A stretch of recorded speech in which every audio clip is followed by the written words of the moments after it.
Hello, and welcome to this lab overview for the Biology 206 Human Physiology Lab. And in this lab overview, we're going to look at, in essence, Lab 0, Introduction and Expectations to the lab. I'm John Hoffman. I'm a professor of biology here at Arcadia University. I'm one of the lab instructors as well as one of the lecture instructors, but in this role, I'm also the laboratory coordinator. So in each one of the weeks of lab, we're going to start out with one of these overview videos, ideally so that you're able to get a good idea about what's going to go on within the laboratory setting before you arrive in the laboratory. That way you can get any final updates from your laboratory instructor and then be able to get into the laboratory and get started with the activities with a relatively limited amount of as well.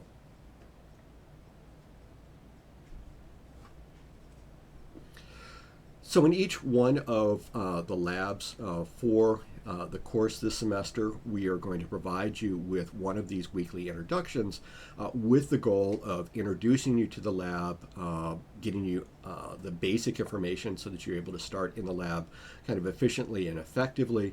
But please keep in mind that your laboratory instructor may have additional last-minute updates or additional information for you.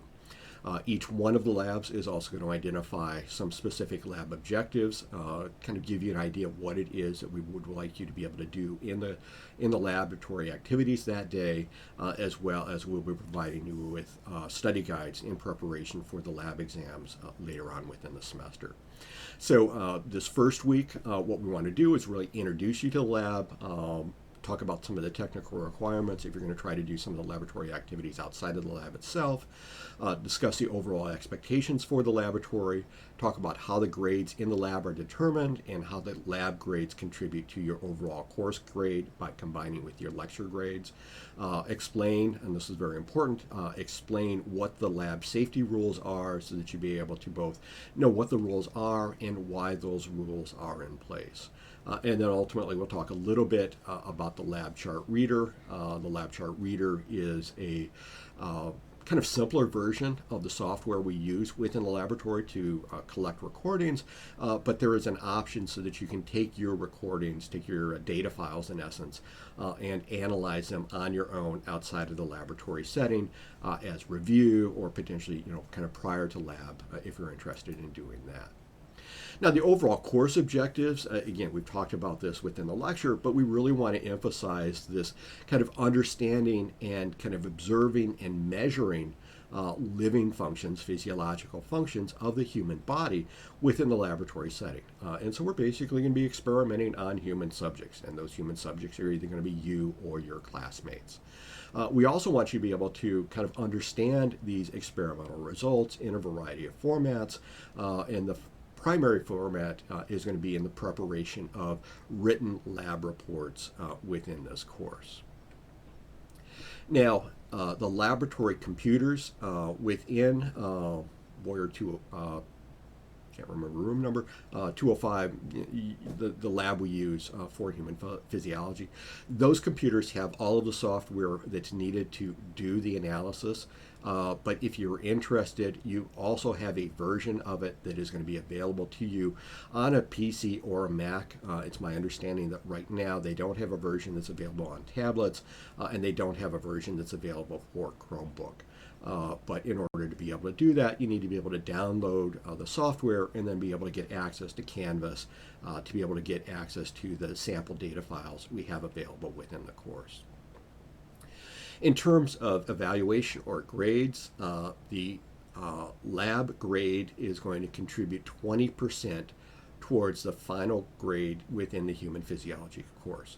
So 20% for lab, 80% for the lecture, so the lecture exams and the final exam. So within the 20% associated with your lab portion of the grade is going to be 50% lab exams and 50% lab reports. So the 2 lab exams are going to have the same weight as the 8 laboratory reports that you're going to be preparing after the completion of each weekly lab activity. Now, the topics are going to be covered within the lab starting next week with negative feedback and homeostasis, salivary cortisol levels the following week, then go into reflexes or reaction time and sensory physiology. And then those 4 labs will be covered on lab exam number 1. The remaining 4 labs, muscle EMG and skeletal muscle function, cardiovascular effects of exercise, blood pressure, and renal function, will be covered on lab 2, lab exam number 2, at the end of the course. Now, each week in lab, you're going to be a series of activities for you to do, as well as a lab report that you're going to need to be able to download, fill out, and then submit through Canvas. And so what we're going to be doing is using a report template, which you can download through Canvas, and that template is going to be a Google Doc. Now, that Google Doc, you're not going to be able to edit it directly. You are going to have to download it either into your Google Drive folder or download it onto your computer. And then you're going to be able to fill out the lab report and submit it electronically through Canvas. And then each one of those is going to be worth 10 points.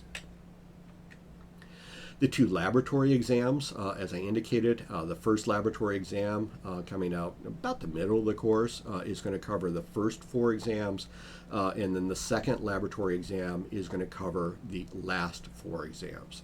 Now, the type of questions that you're going to see on these lab exams, they're going to be related to the objectives that are provided at the beginning of each lab report.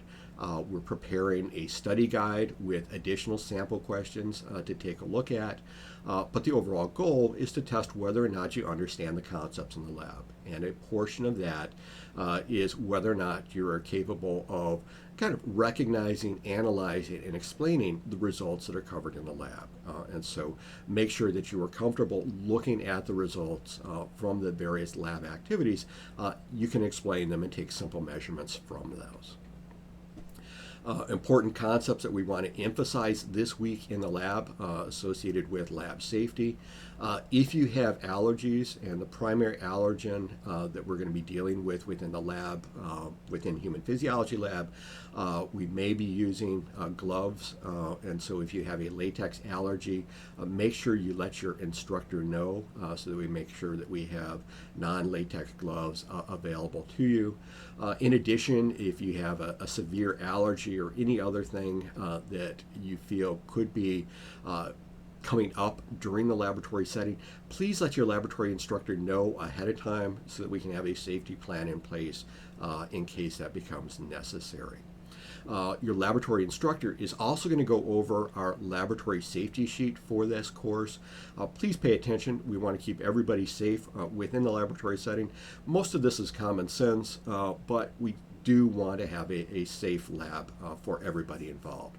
And so read through this, listen to what your lab instructor is saying, sign this, turn this back into your lab instructor. We will make copies of this and then provide you with your original copy next week in lab. In preparation for each week, what we're asking you to do is to watch this video preview, so the equivalent of what we're recording right here.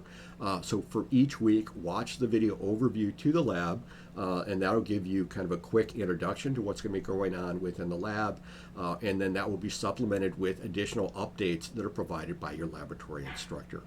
We're also asking that you download and read, not just download, read the lab report template ahead of time, because this is going to kind of give you an idea what specific steps you're going to be doing within the lab.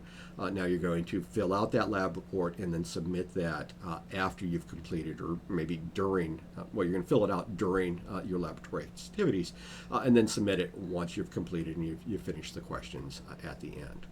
Now, there'll be links in each one of the weekly modules for the lab chart reader. As I indicated, there are versions available for Windows and Mac at this point. And this is a basic version of the software that we're using within the lab. Main difference is that you can't record new measurements, and you don't have the hardware to do that, so that doesn't make sense. But you're going to be able to open previously saved files and analyze that information. So one example of a previously saved file is available on Canvas for this weekly module, the HRV, heart rate variability. And so you're able to download that, open it within the lab chart reader, and be able to fool around, play around with some of the basic kind of physiological measurements, get comfortable with, kind of adjusting the scale and putting comments and taking measurements within the lab, the lab data that you're going to be generating. Now keep in mind that this lab overview is just going to give you kind of a preview. Your laboratory instructor may have further details and updates available to you each week within the lab. So check in with them to see if there's anything that's changed or any updates that are present. As always, if you have any questions, please do not hesitate to reach out either to me as your laboratory coordinator or your specific laboratory instructor, the instructor for your lab section. Thank you. Have a great week, and we'll have another preview for you next week.